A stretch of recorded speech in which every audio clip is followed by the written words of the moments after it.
Hello, good evening, नमस्कार। आज हम साइकोलॉजी का आगे का टॉपिक करते हैं। हमने दार्शनिक पढ़ लिए थे।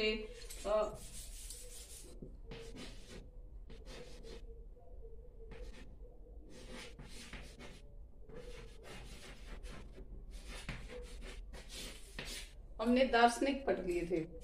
दार्शनिक में हमने बहुत सारे दार्शनिक पढ़े थे। कौन सा दार्शनिक कहाँ से था, यानी जो दार्शनिक है उन्होंने जो है वो मनोविज्ञान में क्या क्या सिद्धांत बनाए हैं, या उनका शिक्षा मनोविज्ञान में क्या रोल है, वो भी आज हम पढ़ेंगे। यानी जो मनोविज्ञान है वो शुरू से आज तक किस प्रकार से व्यवहार में आया है।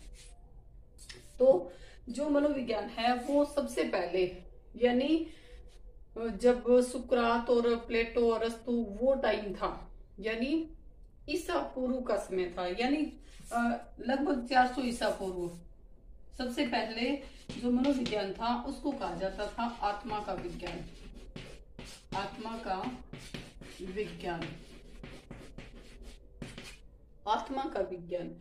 आत्मा का विज्ञान कहने वाले जो साइकोलॉजिस्ट थे वो थे ईसा पूर्व के। तो हमें पता है, मैंने ये पहले वीडियो में बता चुकी हूँ मैं कि ईसा पूर्व कौन कौन से साइकोलॉजिस्ट थे। ईसा पूर्व के थे एक तो अरस्तु, सबसे पहले सुकरात थे, इनके शिष्य प्लेटो, अरस्तु। इसके बाद कुछ और भी थे, डेकार्टे। ये जो थे ये ईसा पूर्व के थे। और उस समय जो साइकोलॉजी है इसको आत्मा का विज्ञान कहा जाता था। यानी इन साइकोलॉजिस्ट का मानना था कि हमारी आत्मा जो है वो सर्वोपरि है, आत्मा से ऊपर कुछ भी नहीं है। हम जो भी करते हैं वो आत्मा के आधार पे करते हैं, यानी मन चेतना व्यवहार कुछ भी नहीं है। हम जो भी करते हैं वो सारा का सारा आत्मा के आधार पे करते हैं। लेकिन ये जो आत्मा का विज्ञान है ये बहुत लंबे पीरियड तक चला था, यानी ये लगभग 400 ईसा पूर्व से लेकर के 16 सेंचुरी तक, यानी शताब्दी 16 सेंचुरी तक, यानी लगभग 2000 साल तक हम जो है वो साइकोलॉजी को आत्मा का विज्ञान मानते रहे थे। यानी कुछ तो बात थी, क्योंकि पहले वही है देखा देखी थी, किसी ने ये नहीं सोचा था कि आत्मा का विज्ञान कैसे। अब तो बहुत कुछ जो है शिक्षा में सोचने समझने में बहुत ज्यादा चेंज आ गया, लेकिन पहले जो है वो इसको आत्मा का विज्ञान ही माना जाता। और इसको मानने वाले थे सुकरात, प्लेटो, अरस्तु, डेकार्टे। ये मैंने बताया था सुकरात जो थे वो बहुत कुरूप थे। इनकी मतलब ये गरीब भी थे और कुरूप भी थे। लेकिन इसका शिष्य था प्लेटो, ये बहुत एडवांस था और धनाढ्य घर से था। तो सुकरात ने जो बात बोली थी उसका लिखित रूप में कार्य प्लेटो ने किया था। अब इसका शिष्य था अरस्तु। तो अरस्तु जो थे वो सबसे पहले, यानी इनका बहुत कम उल्लेख मिलेगा। अरस्तु से जो है हमारा पूरा का पूरा जो साइकोलॉजी है वो अरस्तु से शुरू होगी। तो अरस्तु, अब ये थे आत्मा का विज्ञान मानने वाले, यानी पहले जो है वो शिक्षा को साइकोलॉजी को आत्मा का विज्ञान माना जाता था। अब नंबर 2 पे आया मन का विज्ञान।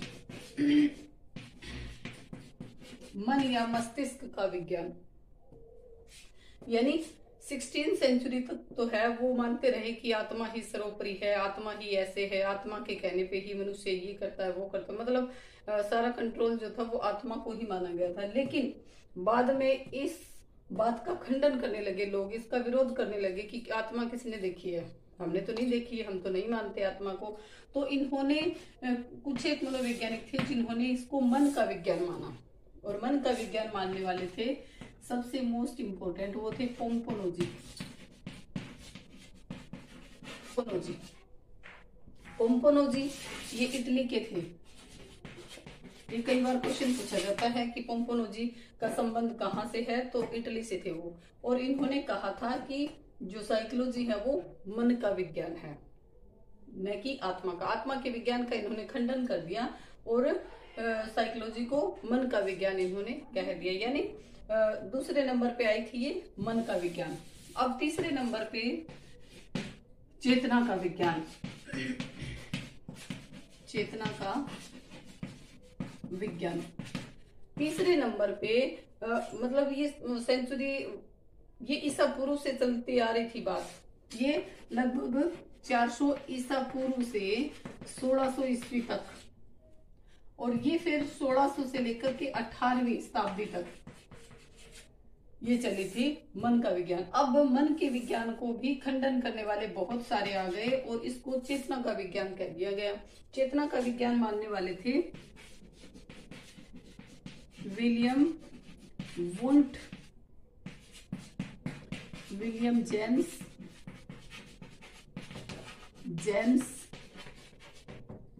टिचनर, जेम्स सल्ली।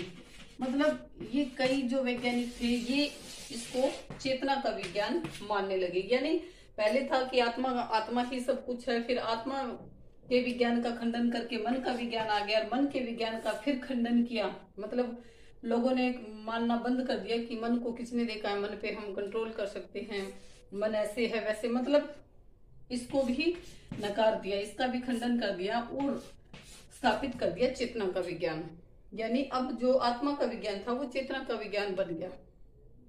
लोग मानने लगे कि चेतना ही, अगर मनुष्य में चेतना है, पहले तो ये था कि आत्मा है तो सर्वोपरि है, आत्मा ही जो कहती है वो करती है, फिर कहती है कि मन जो कहता है, फिर इनकी ये अवधारणा होगी कि मन जो कहता है वैसे मनुष्य करता है, फिर हो गया सोचना समझना। चेतना मतलब होता है सोचना समझना। और चेतना का विज्ञान कहने वाले विलियम वुंट है, विलियम जेम्स है, टिचनर है, सल्ली है, जेम्स सल्ली। यानी ये सोच लो कि ये सोच समझ के नाम रखे गए, विलियम जेम्स सल्ली। ये तो ये याद रह जाएगा चेतना। लास्ट में आया था चौथे नंबर पे व्यवहार का विज्ञान। व्यवहार का विज्ञान अब लास्ट में, यानी अभी जो वर्तमान में है वो साइकोलॉजी चल रहा है व्यवहार का विज्ञान। यानी मनुष्य का व्यवहार, बच्चे का व्यवहार जो है वो मनुष्य का, उसका अध्ययन करना ही क्या है, शिक्षा है। यानी और इसको मानने वाले कौन थे, इसको मानने वाले वाटसन थे, वुडवर्थ थे, थॉर्नडाइक,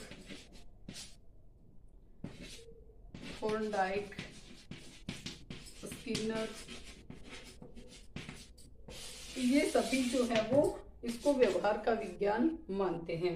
अब इसमें क्वेश्चन कैसे कैसे आते हैं, यानी ये जो है वो 16वीं सेंचुरी के बाद की कहानी है। यानी ये जो है सारे के सारे ये 1920 सेंचुरी के जो ये साइकोलॉजिस्ट है, इन्होंने व्यवहार का विज्ञान माना है। अब क्वेश्चन कैसे आता है, सबसे पहले तो ये आता है, क्वेश्चन हमेशा ऐसे ही आते हैं कि जो साइकोलॉजी है उसको सीक्वेंस में जो चाहिए, यानी सीक्वेंस सबसे पहले क्या कहा गया था, बाद में क्या, तो ये क्रम हमें याद रखना पड़ेगा कि आत्मा का विज्ञान, देन मन का विज्ञान, चेतना का विज्ञान, एंड लास्ट व्यवहार का विज्ञान।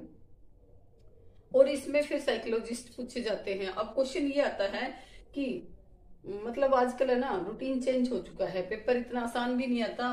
क्वेश्चन ऐसे आता है कि निम्न में से क्या नहीं है। तो क्वेश्चन अगर पूछ लिया जाए कि आत्मा का विज्ञान मानने वाले कौन से साइकोलॉजिस्ट नहीं थे, तो उसमें नाम दे दिया जाएगा।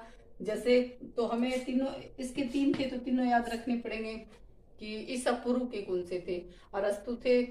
अरस्तु के बाद डेकार्टे थे, प्लेटो थे, सुकरात थे। तो ये जो थे वो आत्मा का विज्ञान। इनके अलावा अगर कोई इनमें से नाम दे दिया जाए तो ये हमें याद रखना पड़ेगा कि ये नहीं है।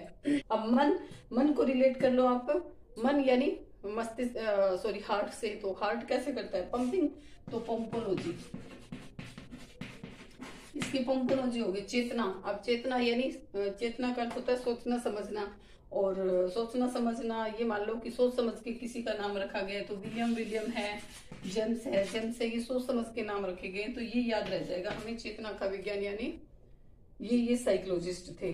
अब है लास्ट में व्यवहार का विज्ञान या बिहेवियर। तो इसमें व्यवहार का विज्ञान में इसको व्यवहार का विज्ञान मानने वाले थे वॉटसन, वुडवर्थ, थॉर्नडाइक और टिचनर। अब इसमें क्वेश्चन पूछे जाते हैं कि जो है मनोविज्ञान है, मनोविज्ञान के जनक किनको कहा गया है। तो हमें पता है मनोविज्ञान में सबसे पहले जो होगा वही जनक होगा। तो सबसे पहले मैंने बताया था अरस्तु, क्योंकि अरस्तु से जो पहले थे प्लेटो और सुकरात, उनका इतना रोल नहीं था, अरस्तु से शुरू हुआ। तो इसकी जो फादर ऑफ साइकोलॉजी अरस्तु, अरस्तु को फादर ऑफ साइकोलॉजी कहा जाएगा या मनोविज्ञान के जनक कहा जाएगा। अब कई क्वेश्चन आते हैं, जैसे एक क्वेश्चन आता है कि शिक्षा क्या है। तो शिक्षा क्या है, इसमें शिक्षा क्या है, व्हाट इज एजुकेशन। तो शिक्षा क्या है, यानी अगर उसमें ऑप्शन आ जाए आत्मा का विज्ञान, मन का विज्ञान या व्यवहार का विज्ञान, तो इसमें क्वेश्चन क्या होगा, आंसर क्या होगा। तो आत्मा का विज्ञान नहीं है, मन का विज्ञान भी नहीं है, तो इसमें आंसर होगा व्यवहार का विज्ञान, क्योंकि शिक्षा जो है वो मनुष्य की व्यवहार को चेंज करती है, वही शिक्षा है। जैसे अब क्वेश्चन आता है कि फादर ऑफ साइकोलॉजी या फिर मनोविज्ञान के जनक। तो मनोविज्ञान के जनक कौन हो जाएंगे, अरस्तु, क्योंकि वो सबसे पहले आए थे। एक 1879 में जर्मनी के लिप्जिंग शहर में एक प्रयोगशाला स्टैब्लिश की गई थी, एक लिप्जिंग शहर में, लिप्जिंग ये जर्मनी के लिप्जिंग शहर में 1879 में विलियम वुंड ने एक प्रयोगशाला स्थापित की थी, प्रयोगशाला स्थापित की थी। किसने की थी ये, विलियम वुंड ने, विलियम वुंड ने प्रयोगशाला स्थापित की थी। तो ये देखो प्रैक्टिकल हो गया, प्रयोगशाला यानी प्रैक्टिकली। तो क्वेश्चन पूछा जाता है कि प्रयोगात्मक मनोविज्ञान के जनक किसको कहा जाएगा, प्रयोगात्मक मनोविज्ञान के जनक। तो कौन हो जाएंगे, विलियम वुंड, क्योंकि इन्होंने 1879 में एक प्रयोगशाला स्थापित की थी। तो ये प्रयोगात्मक मनोविज्ञान के जनक कहलाएंगे। यानी क्वेश्चन ऐसे ही आता है, क्वेश्चन पूछ लिया जाता है कि 1879 में क्या मनोविज्ञान में ऐसा क्या हुआ था। तो एक लिप्जिंग शहर में क्या हुआ था, एक प्रयोगशाला स्थापित हुई थी। या क्वेश्चन पूछ लिया जाता है कि मनोविज्ञान की प्रथम प्रयोगशाला किसने स्थापित की, तो वो विलियम वुंड ने की थी। अगर क्वेश्चन पूछ लिया जाए कि कहाँ स्टैब्लिश की थी, तो वो था जर्मनी का लिप्जिंग शहर। यानी क्वेश्चन जो है वो यहीं से आता है। आगे देखते हैं, जो विलियम वुंड थे, विलियम वुंड के अलावा मतलब विलियम जेम्स है, टिचनर है, बहुत सारे साइकोलॉजिस्ट और भी आते हैं, लेकिन जो हमें मेन पढ़ने हैं वही मैं इस वीडियो में आपको करवा रही हूँ। तो एक थे स्टैनले होल, और पहले तो इसको याद रखना पड़ेगा कहाँ से थे ये। तो स्टैनले होल यानी बहुत बड़ा कमरा, और कौन बना सकता है, अमेरिका वाले, तो ये काम के थे। तो स्टैनले होल ये कहाँ के थे, अमेरिका के थे। और ये स्टैनले होल जो थे ये एक इतनी फेमस पर्सनैलिटी थी कि इन्होंने जो है वो एडोलसेंस नाम की एक बुक लिखी थी, एडोलसेंस। इन्होंने एक पुस्तक लिखी थी। इन्होंने बाल मनोविज्ञान पे भी बहुत कुछ लिखा है, और एडोलसेंस यानी किशोरावस्था पे भी। इन्होंने किशोरावस्था को तूफान की अवस्था बताया है। किशोरावस्था को इन्होंने तूफान, ये क्वेश्चन बहुत बार आता है कि कौन सी अवस्था जो है वो तूफान की अवस्था है, तो किशोरावस्था। ये बात किसने कही थी कि जो ये किशोरावस्था है वो तूफान की अवस्था है, वो कही थी स्टैनले होल ने।